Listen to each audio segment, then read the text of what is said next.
सब लोग बोल रहे हैं अमेरिका जीत रहा है, लेकिन अगर सच इसका ऑपोजिट हुआ तो अगर ये वार एक्चुअली में ईरान को और ज्यादा पावरफुल बना रही हो तो डे 10 ईरान वार का नैरेटिव टीवी पर कुछ और दिखाया जा रहा है, लेकिन ग्राउंड रियलिटी शायद उसे बिल्कुल डिफरेंट हो सकती है।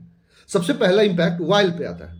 ऑयल प्राइस ऑलरेडी $100 से ऊपर सस्टेन कर रही है और जैसे ही ऑयल महंगा होता है गैस प्राइसेस भी एक्सप्लोड होने लगते हैं।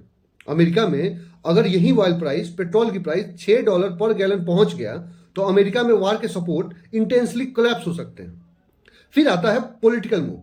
पब्लिक प्रेशर अगर बढ़ता है सरकार पर, पोल्स गिरते हैं और फिर एक सडनली एक अनाउंसमेंट आ सकती है बरबोले ट्रंप की तरफ से।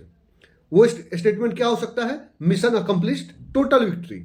एग्जैक्टली वही लैंग्वेज जो इराक वार हो या अफगानिस्तान से विड्रॉल के टाइम दिया गया हो। इसके बाद क्वाइटली एक चीज होती है, ट्रूप्स का विड्रॉल होने लगता है, बम्बार्डमेंट कम होने लगती है, लेकिन उसको रिट्रीट नहीं बोला जाता, उसको बोला जाता है रीडिप्लॉयमेंट। लेकिन सबसे बड़ा ट्विस्ट यहां है, जिस रिजीम को चेंज करने के लिए ये वार शुरू हुई थी उसका एग्जैक्ट ऑपोजिट हो रहा है। ईरान का करंट लीडरशिप स्ट्रक्चर चेंज होकर एक और पहले से भी ज्यादा हार्डलाइनर लीडर को पावर दे दिया गया है। नए सुप्रीम लीडर का अपॉइंटमेंट हो चुका है। मतलब इमेजिन करो, जैसे यूएसए क्लेम कर रहा है ईरान की नेवी डिस्ट्रॉय हो गई है, एयरफोर्स टोटली डैमेज हो चुका है, मिसाइल लॉन्चर्स खत्म हो चुके हैं। लेकिन यह भी मान लिया जाता है जो जो यूएस क्लेम कर रहा है वो सच है।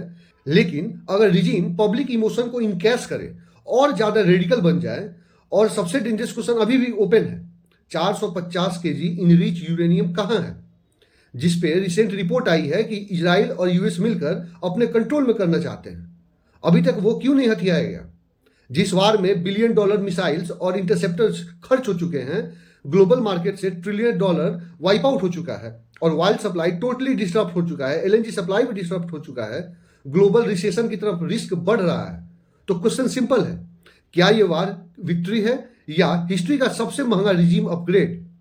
क्योंकि कभी कभी हमें समझना होगा, most of the time war government नहीं गिराती है, वो उन्हें और ज्यादा पावरफुल बना देती है।